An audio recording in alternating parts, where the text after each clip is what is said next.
No čo, vás vítam pri tomto videu. Dneska jak ste videli, jak ste klikli na to video, bude taká ochutnávka, to čo akože nie je na tomto kanáli, ale komu ani nebude, takže toto je výnimočné video, jedno. Jo, takže počkej. Ja už vám to ukážem proste kalka je, co to stálo. Jo, vidíte. Kam akože vypadá to jak nevím čo. A kamo to wasabi, takže sa docela bojím. Jo, a počkaj, ide? Takže jak to vypadá. Ty kokos akože je to je skúšať.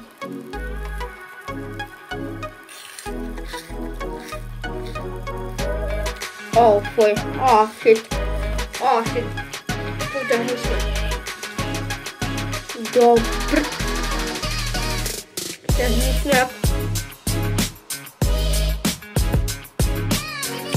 Kamo, to je hnusné jak krypto. Prostě fuj. Kokos, predstavte si ponožky. Kokos týždeň staré. A kokos nejpraté, čo štípu. Fuj. Hnus. Nechutí to rozhodně jak tak, jistý, že to aspoň trošička kokos. Nechutí to jak tak, jistý, že to aspoň dobré kokos je. Fuj. Koukáte, dám si challenge. Dám 2,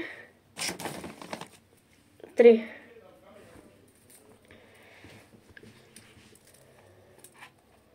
No. Aha.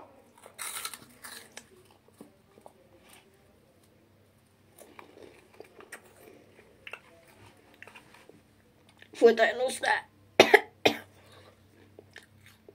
Fuj. Nedoporučujem. Fuj. No, fuj. To je Blivajs. Ale jdem na třetí. Fuj. No, ne, nedoporučujem, fakt. Nekupujte si to kokos, je to Blivajs. Fuj. Kam tak 6-10 by som jim dal. Fuj. Je to hnusné a otrasné. Kam nepchopím, kdo by si to kupoval dobrovolně. Však fuj, prostě kamu. Je to hnusné. Já se to kamu, že dám aspoň ochutnávku. No tak viete čo? Ak to bude 4 lajky, to čo nedáte, stoper, či... Ja som ukázala 3. 4 lajky, to čo nedáte, ty kokos ani za svet. Urobím ďalšiu vec. A nechajte sa prekvapiť, čo dám ďalšie. Jo, takže ahoj!